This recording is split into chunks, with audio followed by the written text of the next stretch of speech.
ایک یتیم نوجوان نبی صلی اللہ علیہ وسلم کی بارگاہ میں حاضر ہوا، عرض کیا یا رسول اللہ صلی اللہ تعالی علیہ وسلم، میرا باغ ہے اور میں باغ کی دیوار کر رہا ہوں، لیکن اس دیوار کے بیچ میں ایک یہودی کا درخت آ گیا جس کی وجہ سے میرے باغ کی دیوار ٹیڑھی ہو رہی ہے۔ میں نے اس یہودی سے کہا کہ اس کی قیمت لے لو یا اس کے بدلے کوئی اور چیز لے لو، لیکن وہ درخت دینے سے انکار کرتا ہے۔ یا رسول اللہ، اگر دیوار ٹیڑھی ہو جائے گی تو وہ مضبوط نہیں رہے گی، میں اس لیے آپ کی بارگاہ میں حاضر ہوا ہوں۔ حضور اکرم صلی اللہ تعالی علیہ وسلم یتیموں سے پیار کرتے ہیں، یتیموں کو اپنے سینوں سے لگاتے ہیں۔ حضور اکرم نے ارشاد فرمایا کہ جاؤ اس یہودی کو بلا لو۔ وہ یہودی نبی صلی اللہ علیہ وسلم کی بارگاہ میں حاضر ہوا، عرض کرنے لگا کیا حکم ہے؟ آقا کریم صلی اللہ تعالی علیہ وسلم نے ارشاد فرمایا کہ تمہارے لیے کام یہ ہے کہ جو درخت کھجور کا تمہارے اس کی دیوار کے بیچ میں آ رہا ہے، اس درخت کے بدلے یا تو قیمت لے لو یا جنت کے اندر کھجوروں کا ایک درخت لے لو۔ یہودی نے انکار کر دیا، وہ غصے تھا کیونکہ اس نوجوان نے میری شکایت نبی اکرم صلی اللہ علیہ وسلم کی بارگاہ میں کی ہے، اس نے انکار کر دیا، اور وہ کیا جانتا کہ جنت کی قیمت کیا ہے، جنت کیا چیز ہے، اس کو کچھ پتا نہیں تھا، انکار کر دیا۔ وہیں مجمع میں بیٹھے ہوئے ایک صحابی رسول جن کا نام حضرت ابو الدہداء تھا کھڑے ہو گئے، عرض کیا یا رسول اللہ، کیا یہ انعام یہودی کے لیے ہے یا ہم سب کے لیے ہیں؟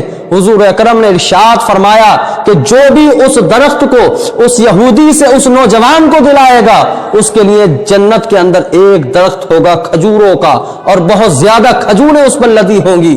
کھڑے ہو گئے اور اس یہودی کے پیچھے پیچھے چلنے لگے، اس کے مکان پر پہنچے۔ پہنچنے کے بعد میں ارشاد فرمایا کہ اے نوجوان، کیا تم مجھے جانتے ہو، کیا پہچانتے ہو؟ حضرت ابو الدہداء سے کہنے لگا کہ اے ابو الدہداء، آپ کو کون نہیں جانتا؟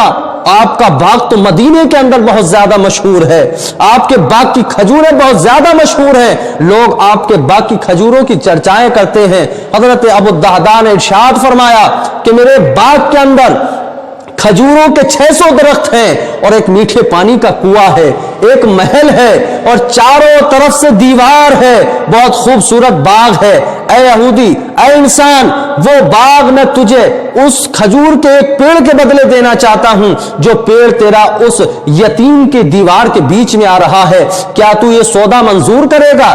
وہ یہودی کہنے لگا یہ تو بہت فائدے کا سودا ہے، اور ایسا باغ تو مدینے کے اندر ایک بھی نہیں ہے جیسا باغ آپ کا ہے، ایسی کھجوریں کسی کے باغ کے اندر نہیں لگتی جیسی کھجوریں آپ کے باغ کے اندر لگتی ہیں، مجھے سودا منظور ہے۔ حضرت ابو الدہداء نے سودا کر لیا، اور سودا کرنے کے بعد میں اپنے باغ کے پاس پہنچے اور اپنی شریک حیات اپنی زوجہ کو آواز لگائی کہ اے شریک حیات، محل سے باہر نکل آؤ، میں نے اس کو بیچ دیا ہے، محل بھی بیچ دیا، باغ کو بھی بیچ دیا ہے، اور اس میٹھے پانی کے کنویں کو بھی بیچ دیا ہے۔ حضرت ابو الدہداء کا جذبہ دیکھو، حضرت ابو الدہداء کا جوش دیکھو۔ حضرت ابو الدہداء نے اپنی بیوی کو آواز لگائی، وہ نکل کر فوراً باہر آئی، کہنے لگی اے ابو الدہداء، تم نے کیسے سودا کر لیا ہے، کس طریقے سے اس باغ کو بیچ دیا ہے؟ تو حضرت ابو الدہداء کہنے لگے اے میری شریک حیات، سودا بڑا فائدے کا ہے، سودا بڑا فائدے کا ہے، سودا بہت اچھا ہے، میں نے جنت کے اندر کھجوروں کے ایک درخت کے بدلے میں باغ کو دے دیا ہے، اس محل کو دے دیا ہے، اس کنویں کو دے دیا ہے، اس چار دیواری کو سب کچھ دے دیا ہے۔ حضرت ابو الدہداء کی زوجہ اپنے بچے کو ایک کو گودی میں اٹھاتی ہے، ایک کی انگلی پکڑ کر باغ سے باہر نکلتی ہیں، چلی آ رہی ہیں۔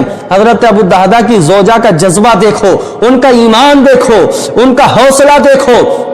بچوں کے ہاتھ میں کھجوریں ہیں، بچوں کے ہاتھ سے کھجوریں بھی نیچے ڈال دی، کہا یہ سودا ہو چکا ہے، یہ کھجور اب تمہاری نہیں ہے، ان کھجوروں کو اللہ کی راہ میں دے دیا ہے، یا اللہ کی راہ میں جا چکی ہے۔ حضرت ابو الدہداء کی زوجہ نے اپنے چھوٹے بچے کے منہ سے کھجور کو نکال کر اسی باغ کے اندر ڈال دیا۔ ان کا جذبہ دیکھو۔ اب نبی صلی اللہ تعالی علیہ وسلم کی بارگاہ میں حاضر ہوئے، عرض کیا یا رسول اللہ، سودا ہو گیا ہے، وہ یہودی اس پیڑ کو دینے کے لیے تیار ہو گیا ہے۔ آقا کریم نے ارشاد فرمایا کہ کیسے سودا ہوا ہے؟ حضرت ابو الدرداء عرض کرتے ہیں یا رسول اللہ میں نے 600 پیڑوں کے باغ کو، اس محل کو، اس میٹھے پانی کے کنویں کو اور 4 دیواری والے باغ کو سب یہودی کو دے دیا ہے، اور اس کے بدلے میں اس یتیم بچے کے لیے ایک درخت کو خرید لیا ہے۔ حضور صلی اللہ تعالی علیہ وسلم جوش میں آ گئے اور ارشاد فرمایا اے ابو الدرداء تیرے لیے خوشخبری ہو، اللہ نے تیرے لیے جنت میں نہ جانے کھجوروں کے کتنے درخت لگا دیے ہیں، تو بڑا خوش نصیب ہے، تو بڑا جذبے والا ہے، تیرا ایمان مضبوط ہے، تیرا عقیدہ مضبوط ہے۔ حضور صلی اللہ تعالی علیہ وسلم خوش ہو گئے۔ ہر صحابی کی یہی تمنا تھی کہ نبی خوش ہو جائے، اور اسی پر اکتفا نہیں کیا۔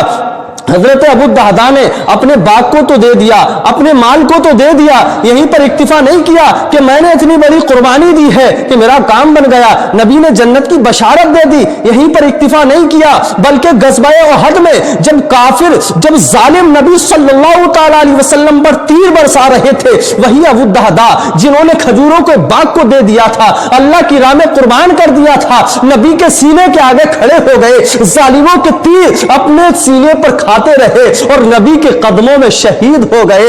حضور صلی اللہ علیہ وسلم کے قدموں میں شہید ہے۔ شاعر کہتا ہے کہ کاش یوں موت آئے میرے ہم نشی نزا کا اور بھی ہو جائے، منظر ہنسی ادھر زلف وہ اپنی سوارا کرے، ادھر دم ہمارا نکلتا رہے۔ حضرت ابو الدرداء نبی کے چہرے کو دیکھتے ہوئے، نبی کی زلفوں کو دیکھتے ہوئے، نبی کی مسکراہٹ کو دیکھتے ہوئے شہید ہو گئے۔ دل میں، جگر میں، آنکھ میں بس تو ہی تو رہے، اس کے سوا نہ دل میں کوئی آرزو رہے، اس اہتمام شوق میں سجدے کروں ادا، تیرا خیال ہو تو دل باوضو رہے، تیرا خیال ہو تو دل باوضو رہے، اور جنت میرے نصیب کی وائز کو بخش دے، میرے کفن میں خوشبوئے جانا کی بو رہے۔ یہ صحابہ اکرام کا نظریہ تھا، یہ ان کی سوچ تھی کہ جس کام سے نبی خوش ہوتے تھے اسی کام کو کرنے میں لگے رہتے تھے۔ آج ہم اپنے سینوں میں دیکھیں، آج ہم اپنے گریبانوں میں جھانک کر دیکھیں، ہم کس راستے کو نکل چکے ہیں، ہم کس نظریے کو لے کر اپنے ذہنوں میں پال رہے ہیں۔ ارے ہمارا نظریہ بھی کاش یہی ہو جائے کہ حضور صلی اللہ علیہ وسلم کی خوشی جس کام میں ہو وہی کام ہم کرنے لگے، جس سے نبی پیار کرتے ہو وہی اسی سے ہم بھی پیار کرنے لگے، نبی صلی اللہ علیہ وسلم کے طریقے پر اپنی جان کو نچھاور کر دیں، اپنی مال کو نچھاور کر دیں۔ اللہ کی بارگاہ میں دعا ہے کہ مولا ہم سبھی کو نبی سے سچی اور پکی محبت کرنے کی توفیق عطا فرمائے۔ السلام علیکم۔